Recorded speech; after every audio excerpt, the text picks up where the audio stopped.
I was on a beach walk the other morning, and I was just, just walking on the beach, enjoying life, watching the sunrise.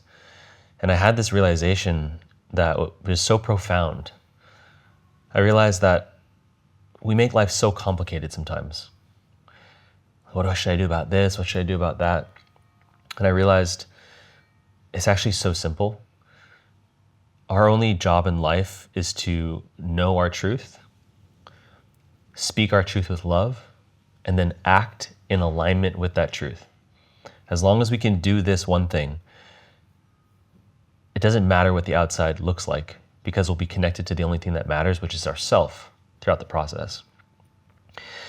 And I look back to periods in my life when I was struggling, when I wasn't happy, and I realized it all came down to the same thing. I just wasn't owning my truth. I was either hiding from the truth or I wasn't communicating the truth. And I definitely wasn't taking actions that were in alignment with that truth. And as a result, life was messy and painful. And even if it looked great on the outside, internally it didn't feel great because I wasn't embodying my truth. And so I started asking questions to myself. Well, why, if it's that simple, just to own our truth, speak our truth, and take actions in alignment with the truth, why do we not do that? Like, what prevents us from doing that all the time? And it really comes down to one thing, which is fear. We're afraid that it's not safe. It's not safe to speak my truth. But why? Why would it not be safe? Ultimately, I realized it's just in those moments I was afraid of the consequences. I was afraid of hurting somebody's feelings. I was afraid of the unknown, of what would happen if I were to speak that truth and really own it and embody it. What would happen? If I couldn't see the outcome, which we never can, it felt like, okay, maybe it's not safe. I just wouldn't do it. And it's funny that we choose the thing that's not working for us because at least we know what that feels like. At least it's not the unknown. There's more certainty in it. And I say this all the time. You got to remember, your nervous system is not wired for expansion and growth. It's actually wired for safety and belonging. So of course, if we just operate on default and allow our feelings to guide us, it will lead us to comfort and safety. It's just the safer bet. So it takes real momentum and courage to really break out from the status quo when you know that the status quo is not working. And that's really where, this is the next realization I had. This is really where the power of clear mirrors comes into play. So I had this thought as I was walking on the beach. I'm like, well, imagine this. If you had something written on your forehead, how would you know? Let's say you had the word, let's say you had the sentence or the phrase, "I'm unsafe," written on your forehead. How would you know? If you didn't have any mirrors or anything that were reflected to you, you literally would never know. But the next thing you would experience is you might start to have a feeling that there's something written on your forehead when you start interacting with people. You might interact with some strangers at the beach or whatever, and they might look at you kind of funny. Maybe someone's like constantly looking at your forehead. Maybe someone's avoiding you or treating you a certain way. You might think to yourself, why are they acting like this? Is there something going on? Like, they don't act like that to other people. Why do they act like that towards me? And the more people that would look at your forehead, the more you might go, I think there's something going on. And next, in order to really get clear on what was written on your forehead, you would need to find something where you could see a reflection. Now imagine you found a really distressed mirror that was like dirty, and you would look into it, but you can't really make out what's written on your forehead. You can kind of see that there is something on your forehead, but you couldn't make it out. So you would need to find clearer and clearer mirrors to tell how much of it, what it actually said on your face, how to then remove it. And the clearer the mirror, the more you could be sure that Like there might be, maybe you start to like wipe it off, right? Maybe you find a mirror and you like wipe it off and you're like, okay, I think it's gone, but the mirror is not clear enough to really tell. The clearer and more pristine the mirror, the more valuable that would be, to make sure that that thing is entirely off your forehead. And I'm sure you're following along, but this is where the power of having people in your life who can mirror back to you what's written on your forehead with love, where it feels safe to look at what's on your forehead, where it feels safe to look at these parts, these patterns, these things that have become just normal, to look at it. And the clearer that that person's mirror is, the more open they are, the safer they feel to talk to you about your truth, being able to hear what you're saying without judgment, and just with pure love and understanding, maybe even a sense of relatability of, oh, I've been there, I know what that's like. It can make the entire process way more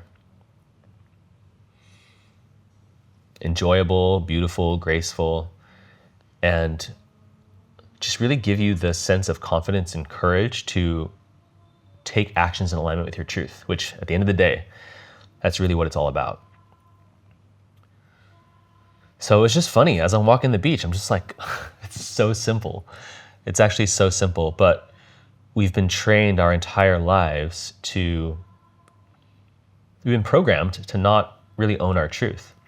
If you think about the world we grew up in, the cultures we grew up in, especially the schooling system, a lot of that just has us disconnect from our truth. Can you imagine if you were going to elementary school or to school and you had no choice but to own and speak your truth and act in alignment with it? You might question the teachers, you might question the history books, you might just not do things. And I know for me, this was the case. I got into so much trouble when I was in elementary school. I was constantly in trouble because I would just say what I wanted to say. I would do things that were exciting to me, but then got me in trouble. And I learned over time, for me, I learned how to not get caught. I would still be a rebel and a troublemaker, but I would just do it in a way that I knew I wouldn't get caught. But yeah, I think back to, I look at people in our society and our culture, and we've just really been programmed to not honor our truth, to fit in, to not ruffle any feathers. And while I think that that has merit in certain circumstances, it is important to recognize the programming that we have in our system when it comes to actually growing and making changes in life. So the question I have for you is, as you're hearing this, what is your truth? Do you make time with yourself on a daily, weekly, monthly, whatever basis, a regular basis, to actually sit and feel and take inventory with how's everything feeling in your life? What whispers might be coming through from your soul of what it is that you genuinely desire? What whispers might be coming in of what you don't desire that is currently in your life? And how well can you listen and be receptive to those voices and give them the space and the time to be heard? And then once you understand what those are, how much do you speak that truth? Do you know how to do that in a way that is empowering, that's kind, that's loving? Because that's the whole thing, right? You can know your truth and try to speak your truth but if you don't do it with love, it can be very harmful. So there's frameworks and ways, which I can have a whole series of videos about frameworks to communicate, especially when it's uncomfortable. But for the sake of this video, how much space do you give yourself to know your truth? How well are you communicating that truth with love? And then lastly, how are you doing taking actions that are in alignment with your truth on a daily basis? If you can do all three of those things, and it's easier said than done, if you can do all three of those things, that will point you in a direction that is your most fulfilled and well-lived life. That's the path that I desire for myself. That's the path that I desire for my friends and my family and my loved ones. It's the path that I desire and hold for my clients. And I believe if we were all able to in this world really live from our deepest truth and our deepest purpose in that way, the world would be an even more magical place. And I'll leave you with this. I know what it feels like to be around people who are all living, speaking, and embodying their truth and are using their gifts to co-create together. I was downstairs the other night. It was me, Cabby, and Hart, and we were watching this beautiful video that they had shot of Hart performing her music. If you don't follow her, make sure you check out her YouTube channel. It's I Am Hartwell. She's an amazing musician, and Cabby's an amazing filmmaker and captures musicians in such a beautiful, authentic way. I'm watching these videos and I'm just like, oh, I could just feel so much energy and so much potential behind it. And I said, you know what makes this really special is that we're all genuinely in our zone of genius, doing what we love and using that passion and that love to co-create something that is going to impact people in a positive way. And that feeling is so special and so magical. There is a God energy in it, a life force energy that is beyond what I've experienced in other parts of my life. And that's only possible when we are all living from that space. We're all channeling God and co-creating something special. And that's the North Star. That's the North Star.